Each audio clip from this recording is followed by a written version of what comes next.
On reçoit Madame Lopin, Leslie Lopin, qui est donc directrice de l'urbanisme et de la cohésion territoriale. Alors, Madame Lopin, il y a un terme que les gens entendent, Scott.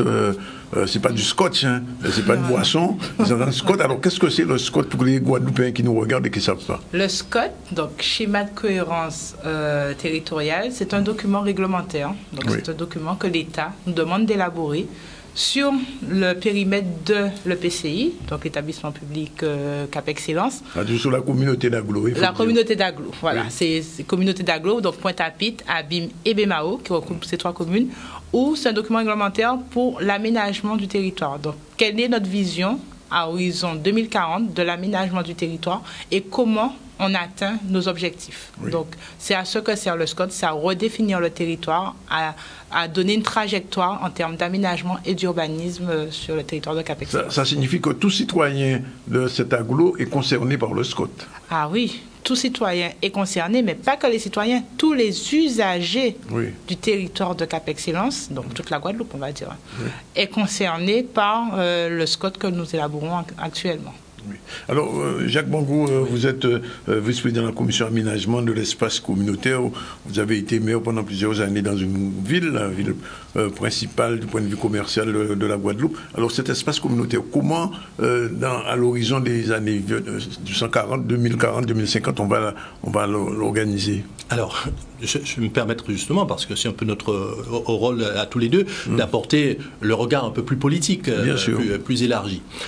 Nous avons des communautés d'agglomération, des espaces communautaires qui sont relativement jeunes dans le paysage politique de la Guadeloupe.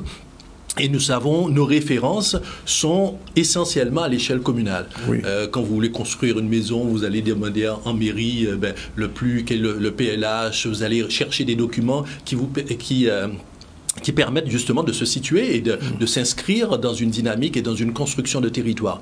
Et progressivement, aujourd'hui, on passe de cette échelle-là à une échelle intercommunale, à l'échelle des agglomérations, pour pouvoir définir comment nous voulons vivre dans cette agglomération à tout point de vue. Et c'est ce à quoi sert le SCOT, avec cette particularité pour le SCOT, c'est que nous ne sommes pas dans l'immédiateté, nous ne sommes pas dans le mandat actuel, voire dans le mandat d'après, donc nous ne sommes pas dans des politiques politiciennes. Dans la projection, dans la vision. Nous sommes dans la projection. Dans la projection, à 20 ans, dans 20 ans, dans 30 ans, comment nous nous projetons, comment nous imaginons que nos enfants, que ceux qui viendront après vont circuler, qu'est-ce que nous essayons d'anticiper comme problème et qu'est-ce que nous essayons de prévoir, d'aménager pour pouvoir rendre ce cadre-là le plus important possible, le plus agréable possible, sachant que les élus, d'ores et déjà, ont retenu un certain nombre de caps, à savoir la question environnementale qui est une priorité qui est inscrite donc dans le SCOT, la question du rôle du logement comme force de résilience par rapport à tout ce que nous vivons et tout ce que nous redoutons en termes d'échéance climatique, le confortement du poids de l'économie dans l'agglomération, c'est le poumon économique de la Guadeloupe. Et puis la dernière chose, c'est la capacité d'avoir un transport qui permette à l'échelle de l'agglomération, mais forcément au-delà, à l'échelle de la Guadeloupe, d'avoir des déplacements qui nous permettent de vivre dans ce cadre-là. Avec des contraintes qui arrivent et dont on ne se doute pas encore tout à fait. Je pense à la non-artificialisation des sols, qui s'inscrit dans le paysage depuis la loi d'août de l'année dernière, et qui est une loi qui, à mon avis, je le découvre personnellement tous les jours, avec justement les cadres administratifs qui nous en font la lecture, à nous autres politiques, loi qui, à mon avis, est celle qui va le plus impacter la manière dont nous avions de construire nos territoires. Oui. Alors, Madame Lopin, on a entendu le discours politique, mais vous êtes la technicienne, enfin l'une des techniciennes. Comment ça va s'organiser concrètement? Alors, concrètement, le SCOT de Cap Excellence, comment on traduit les ambitions politiques? Aujourd'hui, les politiciens, les élus de Cap Excellence ont une vision du territoire, ont une vision à l'échelle du mandat, mais aussi un peu plus longue de qu'est-ce qu'ils veulent sur le territoire. Et le SCOT va venir récupérer tous ces partis pris, tous ces objectifs politiques et les traduire réglementairement avec une vision d'aménagement cohérente et résiliente du territoire. On peut prendre des exemples concrets. On s'est rendu compte le 3 février dernier, il a plu à Pointe-à-Pitre, ça s'est inondé rapidement, des enfants sont sortis de l'eau. Ben, le SCOT doit traduire ça. Comment demain, on veut que nos enfants sortent de l'école sans avoir les pieds mouillés? Ah bon? Alors, comment on fera? Comment on fera? Ben, c'est une autre façon d'aménager, de prendre en compte le risque. Et du coup, de revoir nos canaux, parce que c'est des canaux qui ramènent l'eau des exutoires du Grand Fond sur le territoire de Pointe-à-Pitre, et comment on peut réaménager ces canaux, comment on peut les élargir, comment on peut construire autrement pour que demain, ce qui s'est passé n'arrive plus à horizon 2040. Comment on peut préserver nos territoires agricoles? Aujourd'hui, on a 5 GFA sur le territoire qui produisent essentiellement de la canne, qui sont grignotés par de l'extension. Donc, on a parlé de zéro artificialisation, M. Bangou l'a dit. Comment on préserve ces territoires, ces GFA, qui sont aujourd'hui, qui font l'économie de la Guadeloupe. Donc, tout ça est traduit dans le SCOT. Donc, toutes ces ambitions politiques sont traduites dans le SCOT et avec un règlement qui va s'appliquer au PLU. Donc, le PLU, c'est un document qui est porté par les communes, qui est un document très important, puisque tout le monde veut construire sa maison, bien haute construire. Mais le PLU doit être en cohérence avec le SCOT. Donc, c'est le SCOT qui va lui dire, là, tu peux ouvrir à l'urbanisme, là, non. Et si tu ouvres à l'urbanisme sur tel secteur, voici les prescriptions. Donc, c'est vraiment le document socle, un document socle très important qui vient vraiment cadrer la vie de tout citoyen de l'agglomération de Cap-Excellence. Et comment le citoyen va interagir sur ce que vous venez de dire? Donc, le citoyen peut interagir dans le cadre de la concertation publique. Donc, dans le cadre du SCOT, nous allons lancer une concertation publique à partir du 23 mars jusqu'au 4 février. Et là, c'est vraiment le lieu. 23 mars jusqu'au 4 avril? Au 4 avril, oui, excusez-moi. Février, non. Jusqu'au 4 avril. Et là, c'est vraiment le lieu où le citoyen dit ce qu'il veut. Puisqu'on ne peut pas aménager un territoire et imposer. On s'est rendu compte que quand on impose, ça ne passe pas. Donc, les événements derniers nous l'ont montré. Donc, du coup, il faut qu'on soit dans la discussion, dans la transversalité, dans qu'est-ce qu'on veut, quel cadre de vie ils veulent, qu'est-ce qu'ils veulent pour leurs enfants. Et c'est dans ce cadre-là, dans le cadre de cette concertation, que la population est amenée à nous dire, voilà, sur les orientations que les politiciens ont, voici ce que nous, concrètement, nous voulons, voilà, parce qu'on a 2 visions, on a 3 visions. Vision politique, on veut ça. Vision technique, ça c'est possible, ça c'est pas possible. Mais finalement, la population, est-ce que c'est ce qu'elle veut? Et c'est à ce moment-là qu'elle vient nous dire, oui, c'est ce que je veux ou je le veux comme ça. Donc, c'est un moment très important. Alors, Jacques Bangou, ça signifie qu'au niveau du conseil communautaire, vous êtes d'accord sur cette orientation, c'est-à-dire tout parti confondu, tout groupe confondu, sans aucun clivage Alors, la démarche d'une assemblée communautaire, au-delà des couleurs politiques, au-delà des origines géographiques, c'est d'abord une assemblée où tout le monde donne son avis et où il y a un vaste partage. Il y a d'ailleurs une politique à l'intérieur de CAP qui rend le débat le plus ouvert possible. Et en dernier lieu, ce seront les élus de la communauté d'agglomération qui, en finale, vont valider, vont orienter les orientations faites auparavant. Là, nous sommes à une étape où, à l'échelle des commissions, à l'échelle des groupes de travail, il y a des élus des 3 communes, des élus de tous bords, et qui travaillent avec un staff administratif, ce qui est pour moi une occasion de souligner le remarquable niveau de qualité et de compétences même, et de compétences, oui, c'est ça, ce qu'on traduit par ingénierie, de compétences. Je me permets d'ajouter une compétence locale en plus. Voilà, je tiens, pour moi c'est important. Ce qui montre, et avec donc tout ce groupe, les administratifs d'un côté, les élus des 3 communes et de tout courant ensuite, on construit étape par étape, sachant que c'est fait dans un partenariat avec l'État, parce que les services de l'État sont là pour nous rappeler l'encadrement législatif, les évolutions.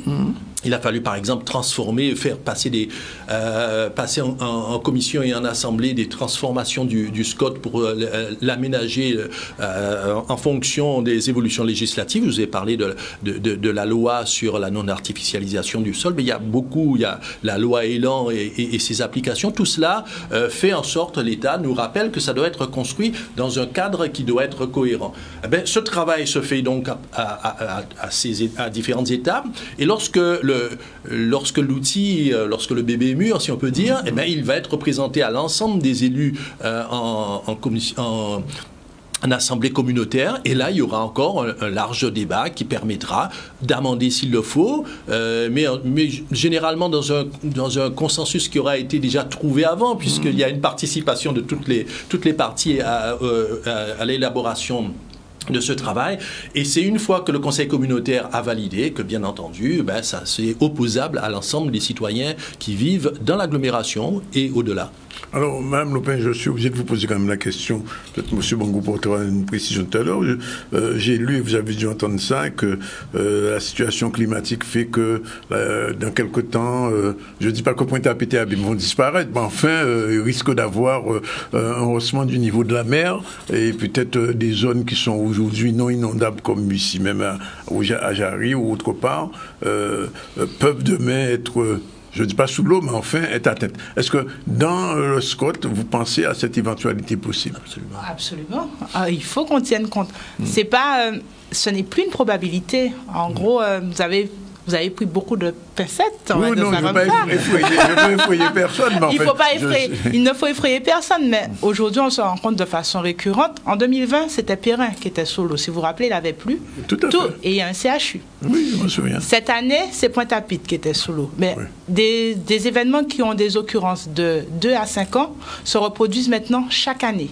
Pratiquement, oui. Pratiquement. Donc, du coup, c'est plus une probabilité aujourd'hui. Le niveau de la mer augmente. Les résultats du groupe international sur le climat nous disent concrètement, ils l'ont écrit, que la ville de Pointe-à-Pitre, ça serait peut-être une ville à relocaliser ailleurs. Oui. Donc, c'est vraiment, on est dans le concret à horizon de... Et puis là, nous, on parle du SCOT à horizon 2040, mais eux, ils sont à 2050, c'est-à-dire juste après. 10 ans après. 10 ans après. Donc, c'est vraiment des éléments qui sont pris on tient compte dans le cadre du SCOT, et que l'on interroge fortement les élus sur est-ce qu'on continue à aménager alors qu'on sait que la zone est inondable? Est-ce qu'on continue à aménager comme on le fait aujourd'hui? Et c'est des questions que l'on pose et que l'on va traduire dans les règlements du SCOT. Est-ce qu'on continue à ouvrir à l'urbanisation l'ensemble du territoire, sachant que on le voit, on ne peut pas continuer à artificialiser nos sols, et du coup, l'eau, elle ne se répand plus comme avant. Donc, c'est des questions que nous posons dans le cadre du SCOT, que les services de l'État, M. Bangou l'a dit, le législateur regarde avec beaucoup, beaucoup d'attention, et que nous prenons en compte, puisque le territoire de Cap Excellence, c'est un territoire qui est exutoire des bassins des grands fonds. Donc, toute l'eau qui sort de Morna, l'eau du Moule, revient chez nous et inonde l'ensemble de notre territoire. Et on a la mer l'élévation du niveau de la mer qui se voit, quoi. On le voit à Carénage. Quand on va dans les restaurants à Carénage, ou même quand on passe à Carénage, les maisons sont assises sur l'eau. La place de la Victoire, l'eau et la place de la Victoire sont déjà. Mais une partie de Pointe-à-Pitre est déjà sous le niveau de la mer. Donc c'est vraiment très inquiétant, et c'est des éléments que l'on prend déjà en compte sans alerter la population, puisque nous sommes des aménageurs consensueux à Cap Excellence.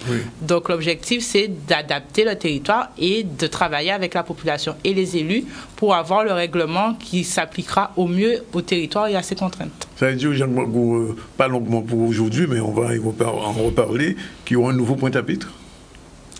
Je pense forcément il y aura un nouveau Pointe-à-Pitre, mais surtout aujourd'hui, je veux insister sur le fait qu'il y a une nouvelle agglomération. Il y a se dessine, nous travaillons à faire que le centre urbain de la Guadeloupe, qui est posé sur 3 pieds, qui sont les communes de Bémao, des Abîmes et de Pointe-à-Pitre, ce centre urbain se redessine complètement.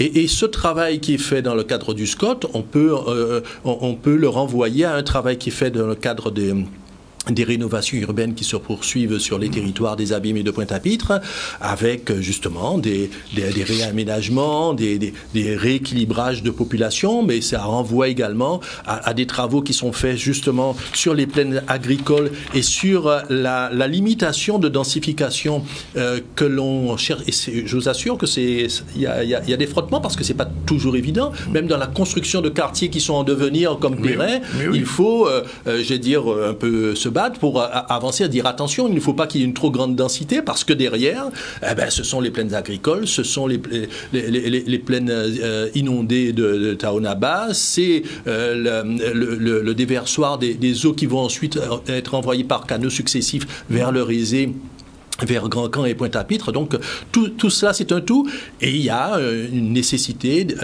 d'avoir un regard qui soit à l'échelle de l'agglomération. Un regard de visionnaire surtout. Oui, absolument. Je pense que mais c'est passionnant, et c'est pour ça que nous insistons auprès de la population pour dire venez non pas avec un esprit partisan, mais venez porter votre regard sur l'avenir, sur la construction d'un espace commun à l'échelle de l'agglomération, qui est l'un des plus pertinents espaces communautaires qui existent à l'échelle nationale. Je ne parle même pas de la Guadeloupe. Et à cette échelle-là, il y a de quoi construire, il y a de quoi projeter beaucoup d'envie, beaucoup de desiderata, de résoudre beaucoup de contraintes et de faire œuvre de service public. Je pense que c'est important.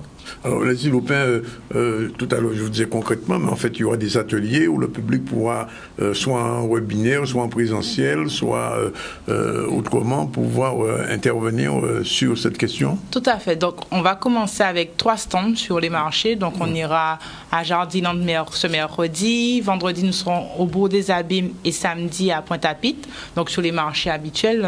Et après, à partir de lundi prochain, on aura des ateliers en présentiel et en webinaire. Donc, on voit à l'écran la programmation où la population sera invitée à participer de 17h30 à 20h aux ateliers avec des thématiques bien précises.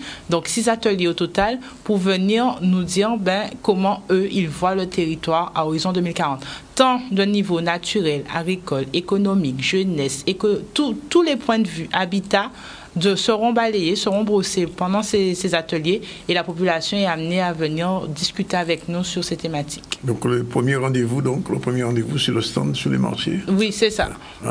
Mercredi à Jardiland. D'accord. On prend note, et puis après ça va suivre, je pense que je vous avais dit jusqu'au 4 avril. Au 4 avril. Une série sauf le jour de la mi-carême. Non, le jour de la mi-carême. Non, quand même. Oui. Monsieur Mangou, on s'écarte un tout petit peu du sujet, mais juste une seconde. Je ne peux pas m'empêcher de vous poser la question. Pourquoi Pointe-à-Pitre est aussi sale en ce moment? Je n'ai pas mandat là pour pouvoir répondre, pour répondre à cette question. S'agissant de la part de responsabilité de Cap Excellence, les services de Cap Excellence ont été appelés. Il y a, je rappelle, le président Éric Gelton a communiqué dessus il y a 2-3 jours, qu'il y a le remplacement actuel de toutes les bennes qui ont été brûlées. Et lorsqu'on voit la proportion de bennes qui a été brûlée sur l'ensemble du territoire, les 3/4 ont été sur Pointe-à-Pitre. Pointe-à-Pitre est quasiment sans bennes. C'est ce qui explique. Je ne veux donner que des réponses d'ordre technique qui relèvent de la compétence que j'exerce ici là, en tant que vice-président communautaire. Oui. Ensuite, c'est sûr que c'est multifacteur. Mais je ne suis pas là vraiment pour polémiquer. Non, c'est pas une polémique, c'était juste une question. Je ne veux pas, en tout cas, je ne veux pas laisser la porte ouverte à une polémique. Le débat des discussions, il est ailleurs, voilà. D'accord. Bien écoutez, je vous remercie. On prend note de ce que vous avez dit. Premier rendez-vous donc pour le SCOT, ce sera à Jardiland, et puis toute une série de manifestations, de webinaires et de stands d'ateliers aussi. Oui, et d'ateliers. Tout à fait. Qui se feront où, ces ateliers? Donc les ateliers, c'est écrit également sur la brochure qui va être dans le France Antilles. Ça va passer aussi à la radio. Donc chaque jour, on dira à la population où est les lieux de rendez-vous. Le lieu de rendez-vous, et on attend vraiment une population nombreuse pour venir participer avec nous. Ben, on espère que la population qui nous regarde aujourd'hui a entendu surtout les points 3. Je crois qu'il y aura un atelier en mairie, on aura un autre à la salle Georges Tarret. Oui. Voilà, et sur sur BMAO, je ne sais pas. Donc, ça signifie que l'enjeu même et l'avenir de l'agglo est entre les mains aussi des citoyens. Oui, absolument. C'est ce qu'il faut vraiment marteler. Hein. L'avenir, il est en discussion auprès des citoyens. Et c'est beaucoup plus important, beaucoup plus efficace qu'on peut le croire. Oui. Parce que de cette construction maintenant vont dépendre des aménagements qui vont créer le cadre de vie dans 20 ans. Donc c'est ça qu'on doit retenir.